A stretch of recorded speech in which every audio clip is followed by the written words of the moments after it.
Hi, welcome. So welcome back to Kurokari Channel, and today we're going to be covering part 3 of the series on how to get a job here in Japan from overseas. So today we're going to be covering collection of information as well as job sites that you can apply on. So let's get right into it. Okay, so point number 1, where to apply for jobs here in Japan. Okay, so I'm going to cover a couple of sites that you can apply on here in Japan. So the most popular, I would like to think the most popular, I don't have any data to back this up, but then in my own opinion, the most popular site to apply on is Gaijinpot. So you find that on Gaijinpot though, they normally have, or they mostly have education positions. So if you're interested in applying to English teaching positions, definitely check out Gaijinpot. But then if you're also interested in IT positions or sales or translation positions, they do have a couple of those kind of positions as well, but it's mostly English teaching positions.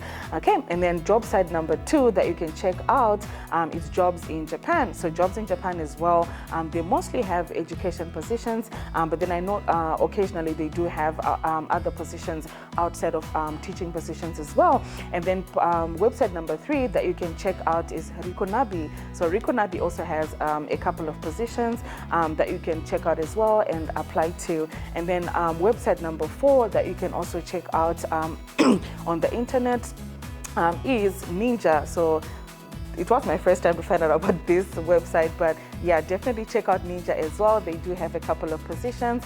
And then, of course, please check out Career Cross and Daijob as well. They do have quite a number of positions, and I think Indeed as well. Indeed seems to be quite big here in Japan, so you can also find a number of positions on Indeed as well. And then moving on to other ways or other avenues that you can find jobs here in Japan, I would also check out LinkedIn. So do create a LinkedIn account if you don't have one already. Make sure that it's very comprehensive. Treat it as your resume.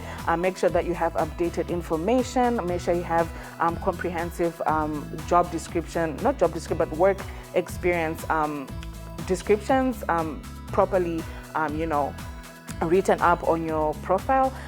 Make sure to include your education history, some of your skills, language abilities, all the things. So make sure you create a very comprehensive LinkedIn account, and then you can also apply directly from LinkedIn. They do have job postings on LinkedIn, so you can also apply on LinkedIn, or you can connect with recruiters like me on LinkedIn, and then maybe talk to them and ask them about opportunities if they're hiring from overseas.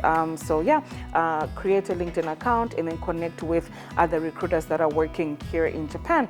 And then now I'm going to get into talking about a little bit about my experience applying for a job from Zimbabwe. So what I did is basically I sat down and then I decided what I wanted to do with my career.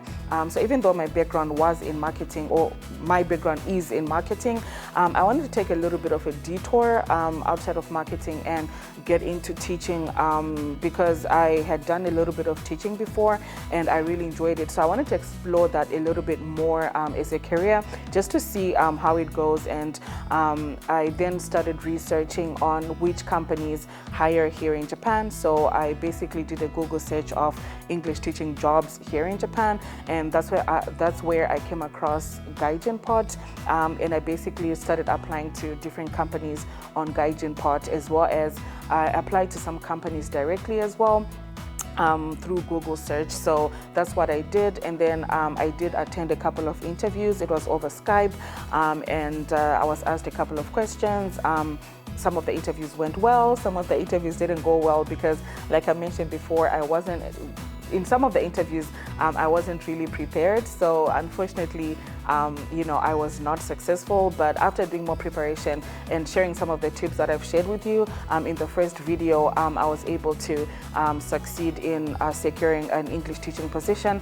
And then after that, I had to submit a couple of documents directly to the company. So I had to send my documents here in Japan so that they would process my visa. And then so I did have to send, I think, English resume, cover letter, education certificate, my passport, Yeah, I think that's what I sent. I did send by post here in Japan, and then they did process my visa, and then after that, once my visa came out, I then moved to Japan. So I hope this is helpful in terms of helping you to know which sites to apply to.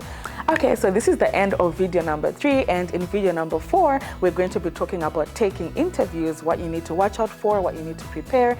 So once again, thank you so much for watching today. We really appreciate it, and yeah, see you in video number 4.